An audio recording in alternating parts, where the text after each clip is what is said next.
Halo, assalamualaikum warahmatullahi wabarakatuh. Selamat berjumpa kembali dengan channel Kang Asik, sahabat YouTuber pemula. Bagaimana teman-teman bersama Kang Asik? Ya sudahlah, apapun dan bagaimanapun keadaannya, ya sudahlah, pokoknya asikin saja. Bagaimana teman-teman kabarnya? Mudah-mudahan sehat selalu ya. Alhamdulillah kalau begitu. Dan pada hari ini teman-teman, kebetulan saya sedang aktivitas nih. Jadi di sela aktivitas pun kita masih bisa melakukan pekerjaan membuat sebuah konten. Seperti apa yang Kang Asik katakan waktu kemarin sebelum mengupload video. Jadi begini teman-teman, sebetulnya membuat konten video itu membuat konten video itu sebetulnya bisa 3, ini yang langsung ya. Pengalaman baru untuk teman-teman, semoga bermanfaat. Barangkali ada yang kesulitan, saya kalau buat video tiap hari bagaimana membuat idenya dan lain sebagainya, saya kesulitan. Jadi sekali lagi saya katakan, ketika kita membuat video satu saja sebetulnya kita sudah bisa membuat 3 konten video. Apa itu Kang Asik? Pertama, kita membuat konten videonya itu sendiri, bahasannya akan kita sampaikan. Nah, ketika kita membuat video itu kan sudah biasa ya, kita mengupload dan membuat thumbnail, walaupun thumbnail itu sederhana. Jadi pertama kita membuat video sudah jadi, itu yang pertama. Dan yang kedua, secara tidak disadari, nah kita akan membuat thumbnail. Nah pada waktu membuat thumbnail teman-teman, sayang itu, jadi langsung saja membuat thumbnail sambil membuat tutorial, ya enggak? Jadi membuat thumbnail langsung pakai tangkap layar kamera, seperti itu, direkam dari awal sampai selesai. Membuat thumbnail lumayan kan, itu ada lebih 10 menit lah. Sampaikan sama teman-teman, saya sedang membuat thumbnail. Udah 2 kan video. Dan yang ketiga, thumbnailnya sudah siap nih, videonya sudah siap, kita akan mengupload. Nah pada waktu mengupload video, apa salahnya kita tangkap layar kamera juga dan buat? Itu adalah sebuah teknik kita dalam mengupload video ke konten video. Sudah 3 ya enggak? Nah jadi ketika sehari membuat satu aja sebetulnya sudah bisa santai untuk 2 hari ke depan kan begitu. Dan selain itu teman-teman, bahwa saya selalu memberikan motivasi sama teman-teman karena itu sebetulnya yang saya alami. Sekali lagi, saya bukan mengajari atau menggurui, mohon maaf ya. Ini adalah untuk teman-teman semua. Jadi subscriber itu memang kalau pertama kali, jangankan teman-teman lah ya, saya sendiri sudah berupaya sekian hari sampai tidak tidur. Subscriber bisa masuk 100, tiba-tiba dibuka esok harinya hanya tersisa 10, itu pun sudah alhamdulillah. Nah kalau seperti itu dipikirkan, itu adalah memboroskan tenaga kita teman-teman. Jadi buat apa? Karena begini, subscriber itu sebetulnya adalah sebuah bonus kalau kata Kang Asik ya. Kok bisa begitu Kang Asik? Ya kenapa enggak? Karena subscriber itu sebetulnya, walaupun kita tidak pikirkan, pertama asal kita rajin mengupload video, nah itu akan menambah subscriber dengan sendirinya. Dan yang keduanya teman-teman jangan lupa, walaupun dikatakan bahwa sub for sub, jadi banyak pendapat sangat berbahaya untuk kita, itu sebetulnya bagaimana kita ya. Jadi sub for sub seperti apa? Sub for sub itu terlalu keren kalau kata saya. Kalau kata saya sih bersilaturahmi, saling mengunjungi channel, nggak ada salahnya. Karena apa? Apalagi sesama pemula itu nanti akan sama-sama merasakan. Adapun andai misalnya ada yang subscribernya hilang gara-gara saling mengunjungi, yaitu saya katakan jangan dipikirkan begitu. Jadi teman-teman, daripada memikirkan subscribe itu, kita seperti penyakit yang tidak ada obatnya. Karena apa? Hilang timbul adalah sebuah penyakit yang dialami oleh semua YouTuber. Demikian. Jadi langsung saja, sebetulnya Kang Asik tidak suka ketika membuat konten kemudian lebih banyak berbicara. Karena Kang Asik itu lebih suka praktek teman-teman ya, daripada lebih berlama-lama memperlihatkan wajah di depan kamera seperti ini. Tapi apalah daya, karena memang perlu disampaikan juga secara teori bahwa yang pertama langsung saja nih ya, 3 jam pertama ketika kita mengupload video, begitu diupload video teman-teman itu siapkan ya. Kalau yang punya HP banyak apalagi, kalaupun tidak punya, saya selalu ingatkan bahwa kita di rumah itu ada HP saudara, ada HP istri, atau ada HP suami, atau ada HP teman, HP anak dan lain-lain sebagainya lah. Walaupun kita pinjam itu kan tidak lama sebetulnya. Bagaimana Kang Asik maksudnya? Jadi begitu 3 jam upload video pertama, langsung kita putar dengan akun yang lain. Maksud saya HP-nya diputar. Tentunya video yang kita diputar, semua diputar. Nah setelah diputar, begitu di tengah, begitu sudah 50%, bagusnya sih 75%, itu langsung like teman-teman.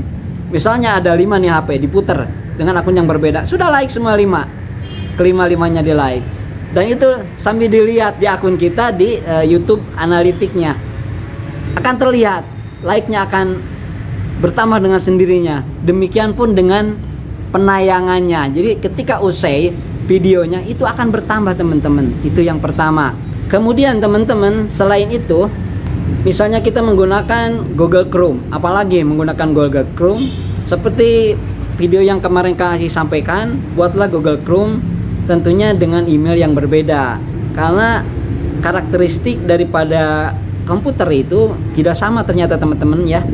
Ketika misalnya kita membuat nih satu akun email, itu kemudian membuat channel, itu ada yang bisa lebih dari 10, lebih dari 20, kadang-kadang ada yang nyangkut di 5, tapi biarlah tidak dipermasalahkan.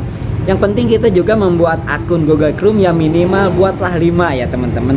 Nah di sini lebih baik lagi ketika kita sudah membuat email, membuat channel, kemudian tambahan channel ke bawah, itu didiamkan dulu channelnya.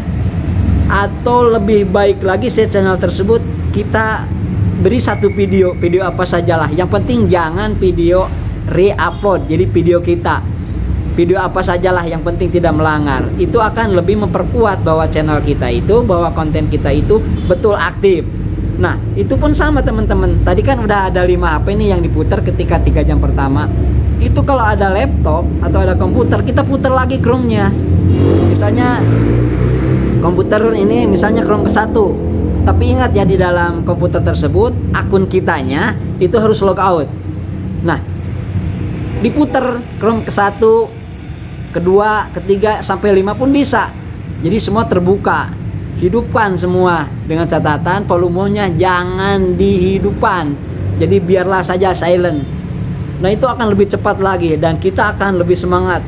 Begitu selesai masuk like-nya langsung ada 10 ada 15. Demikian pun jam penayangannya itu bisa dilihat di akun kita. Jadi melihat caranya ketika kita sudah like 5 misalnya 10, kita refresh ya, itu akan bertambah dengan sendirinya. Nah di situ nanti akan ada sebuah dorongan secara psikologis ke jiwa kita bahwa oh iya, jadi membuat konten itu terutama 3 jam pertama memang harus diperhatikan baik-baik. Karena seperti tidak ada bedanya kita menanam sebuah tanaman teman-teman. Kalau saya pikir bahwa YouTube itu ketika kita mengupload video ibaratnya kita menanam sebuah tanaman di tanah. Kan kita harus siram, beberapa hari kemudian harus kita lihat.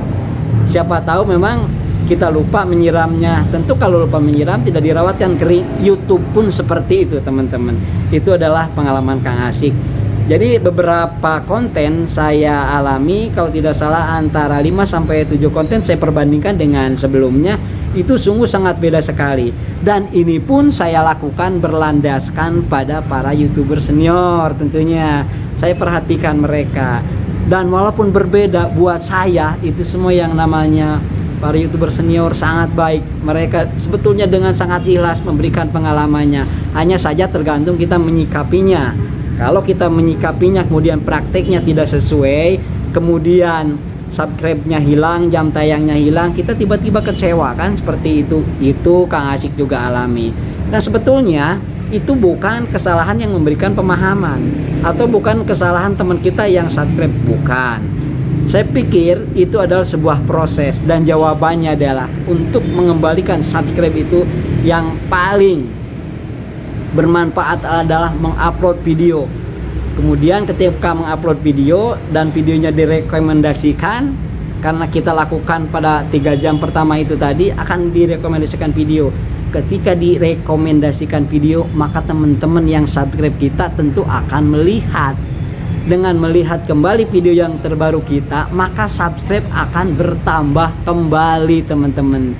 Jadi maka dari itu kata Kang Asik sih, pengalaman Kang Asik, bahwa kita jangan terlalu mendramatisir yang namanya subscriber. Biarlah, jadi subscriber itu akan kembali dengan sendirinya. Jadi teman-teman tidak akan ada yang unsubscribe. Buat apa? Karena kita rasakan sendiri kan, boro-boro kita mengasep yang lain kan, gak ada waktu kan gitu. Jadi tidak ada lain dan tidak ada bukan. Yang efektif dan efisien ya adalah kita membuat video tentunya yang menarik, yang terstruktur, dan sekali lagi 3 jam pertama waktu kita upload itu yang harus kita benar-benar kejar jam tayangnya. Jadi itu saja teman-teman. Jadi mohon maaf Kang Asik tidak praktik hari ini ya. Mudah-mudahan menjadi inspirasi buat teman-teman. Sekali lagi mohon maaf Kang Asik tidak menggurui, tidak ada niat untuk memberitahu ataupun mengajarkan, tidak ada. Ini semua karena Kang Asik adalah sayang sama teman-teman sekalian. Itu saja yang bisa Kang Asik sampaikan. Kang Asik mohon pamit, mohon undur diri teman-teman ya. Semoga semua sehat, semua sukses, dan salam buat keluarga. Wallahul muwaffiq ila aqwamit thoriq. Wassalamualaikum warahmatullahi wabarakatuh. Dadah.